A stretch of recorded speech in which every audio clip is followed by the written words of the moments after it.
We're interrupting our scheduled broadcasting to cut across to breaking news that's coming in. Prime Minister Narendra Modi is currently attending the Niti Aayog Governing Council meeting. We're cutting across live. और अधिक सार्थक बनाना, और यही नहीं, हमें प्रयत्नपूर्वक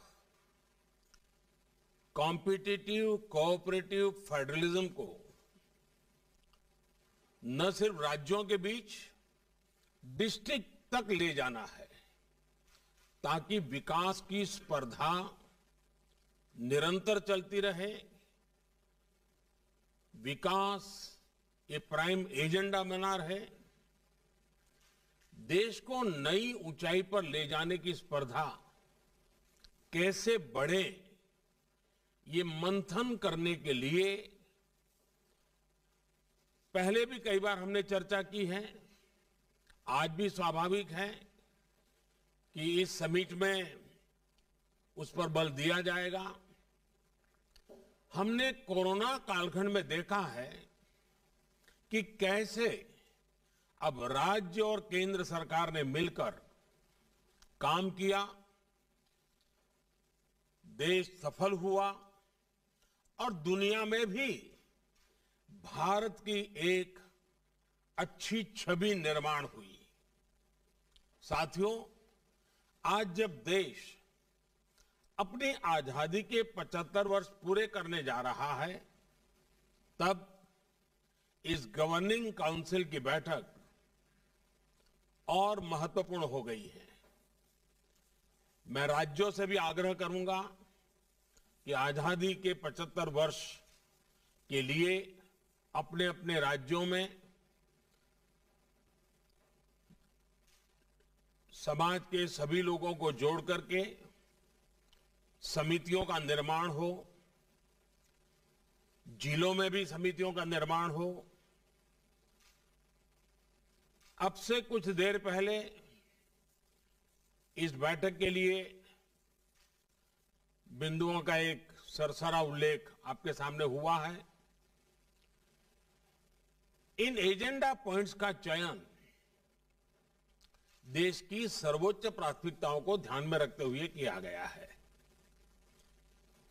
इन agenda points पर राज्यों से सुझाव लेने के लिए, राज्यों को तैयारी का पर्याप्त समय देने के लिए एक नया प्रयोग शुरू किया गया कि इस बार नीति आयोग के साथ राज्यों के सभी प्रमुख अधिकारियों के साथ एक अच्छा सा वर्कशॉप भी हुआ इसके पूर्व, और उस चर्चा में जो पॉइंट आए उनको भी इसमें जोड़ने के लिए हमने प्रयास किया है, और इसके कारण काफी सुधार और एक प्रकार से राज्यों की अपेक्षाओं को ध्यान में रखते हुए एजेंडा बना है। इस प्रक्रिया से गुजरने की वजह से इस बार गवर्निंग काउंसिल के एजेंडा पॉइंट्स बहुत स्पेसिफिक है और हमारी चर्चा को और सारगर्भित बनाएंगे। साथियों, पिछले कुछ सालों में हमने देखा है कि हमारे देश के गरीबों को एम्पावर करने की दिशा में बैंक खाते खुलने से, टीकाकरण बढ़ने से, स्वास्थ्य सुविधा बढ़ने से, मुफ्त बिजली कनेक्शन मिलने से, मुफ्त गैस कनेक्शन, मुफ्त शौचालय निर्माण की योजनाओं, उनके जीवन में, खास करके गरीबों के जीवन में एक अभूतपूर्व बदलाव नजर आ रहा है। देश में अभी हर गरीब को पक्की छत देने का अभियान भी तेज गति से चल रहा है। कुछ राज्य बहुत अच्छा परफॉर्म कर रहे हैं, कुछ राज्यों को अपनी गति बढ़ाने की आवश्यकता भी है।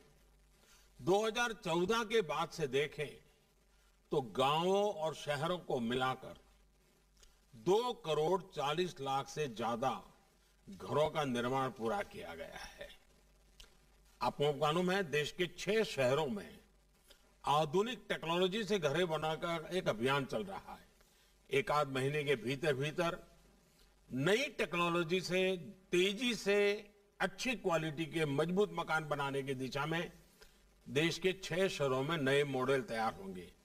वो भी इस काम के लिए हर राज्य को ये उपयोगी होने वाला है।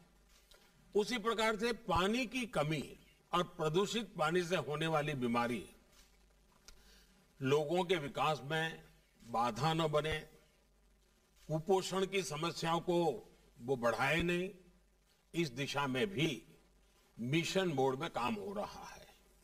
जब जल जीवन मिशन शुरू होने के बाद से पिछले 18 महीनों में ही 3.5 करोड़ से भी अधिक ग्रामीण घरों को पाइप वाटर सप्लाई से जोड़ा जा चुका है।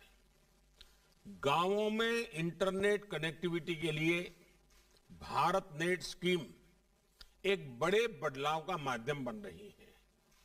ऐसी सारी योजनाओं में जब केंद्र और राज्य सरकारें मिलकर काम करेगी तो काम की गति भी बढ़ेगी और अंतिम व्यक्ति तक उसका लाभ पहुंचना भी सुनिश्चित हो जाएगा। साथियों, इस वर्ष के बजट पर जिस तरह का एक पॉजिटिव रिस्पांस आया है, चारों तरफ से एक नई आशा का वातावरण पैदा हुआ है, उसने जता दिया है कि मूड ऑफ द नेशन क्या है।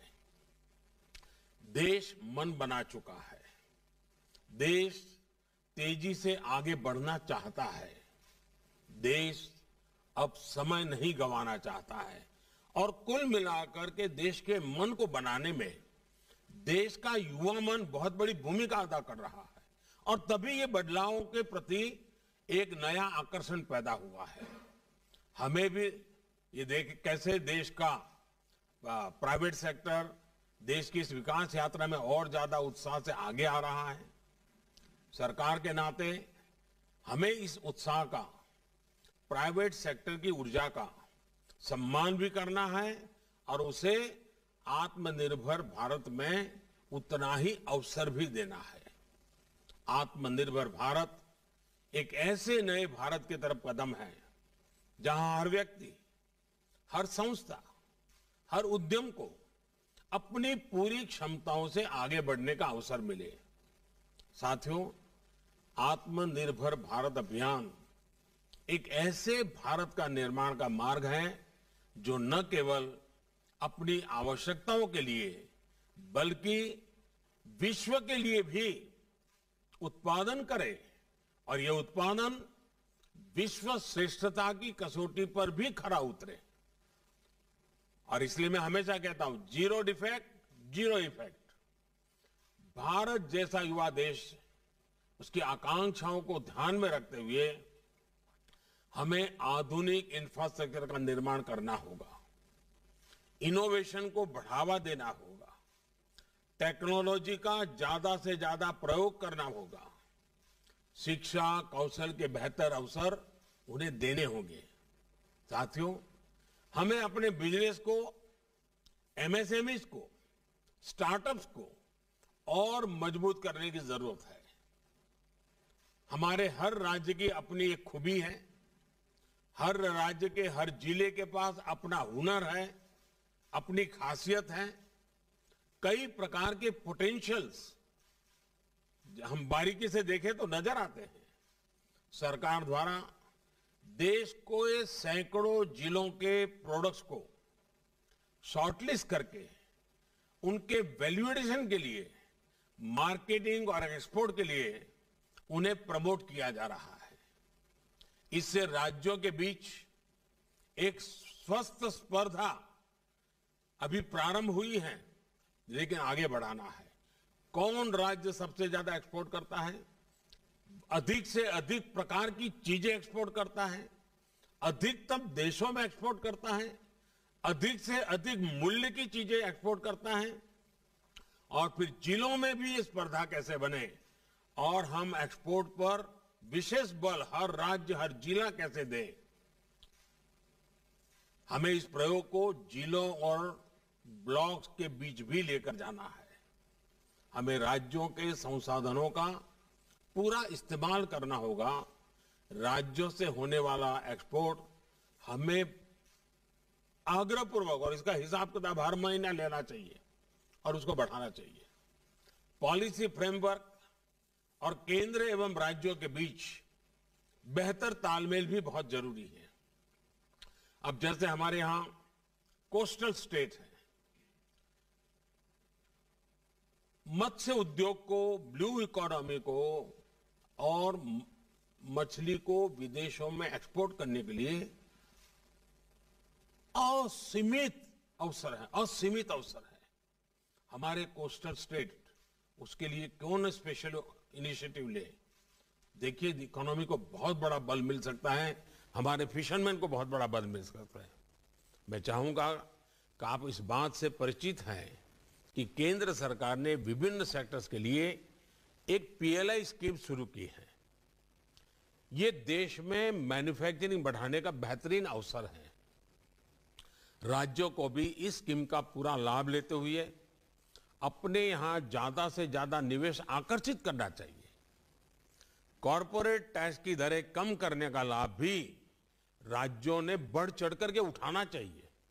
आपने ऐसी कंपनियों का संपर्क करना चाहिए कि दुनिया में इतना कम टैक्स रेट जब किया गया है तो उसका फायदा आपके राज्य को मिलना चाहिए। साथियों, इस बार के बजट में इंफ्रास्ट्रक्चर के लिए दिए गए फंड की भी काफी चर्चा हो रही है। इंफ्रास्ट्रक्चर पर होने वाला ये खर्च देश की अर्थव्यवस्था को कई स्तर पर आगे बढ़ाने का काम करेगा, रोजगार के भी बहुत अवसर पैदा करेगा। एक मल्टीपल इफेक्ट होती है इसकी। नेशनल इंफ्रास्ट्रक्चर पाइपलाइन में राज्यों का हिस्सा 40% से इसलिए 40% है और इसलिए जरूरी है कि राज्य और केंद्र मिलकर अपने बजट को सिंक्रोनाइज करे, प्लानिंग करे और प्राथमिकताओं को तय करे। अब भारत सरकार ने अपना बजट पहले की तुलना में 1 महीना प्रीपोन किया है। राज्यों के बजट और केंद्र के बजट के बीच में 3-4 सप्ताह मिल जाते हैं, तो केंद्र के बजट के लाइट में राज्यों का बजट बनता है, तो दोनों मिलकर के एक दिशा में आगे बढ़ते हैं। और मैं चाहूंगा कि इस दिशा में भी राज्यों के बजट चर्चा करते होंगे। जिन राज्यों का बजट अभी आने वाला है वो इस काम को और प्राथमिकता पर कर सकते हैं। केंद्रीय बजट के साथ ही राज्यों का बजट भी विकास को गति देने में, राज्यों को आत्मनिर्भर बनाने में उतना ही अहम है। साथियों, 15वें वित्त आयोग में लोकल बॉडीज के आर्थिक संसाधनों में बड़ा इजाफा होने जा रहा है। स्थानीय स्तर पर गवर्नेंस में सुधार लोगों का लिए क्वालिटी ऑफ लाइफ और उनके आत्मविश्वास का आधार बनती है। इन सुधारों से में टेक्नोलॉजी के साथ साथ जन भागीदारी भी बहुत आवश्यक है। मैं समझता हूं कि पंचायत राज व्यवस्था तथा नगर निकायों के निर्वाचित प्रतिनिधियों को इस कन्वर्जेंस तथा आउटकम्स के लिए जिम्मेदार बनाने का भी समय आ गया है। स्थानीय स्तर पर बदलाव के लिए जिले, राज्य और केंद्र एक साथ मिलकर काम करते हैं तो परिणाम कितने सकारात्मक आते हैं, इसके लिए आकांक्षी जिलों का उदाहरण हमारे सामने है।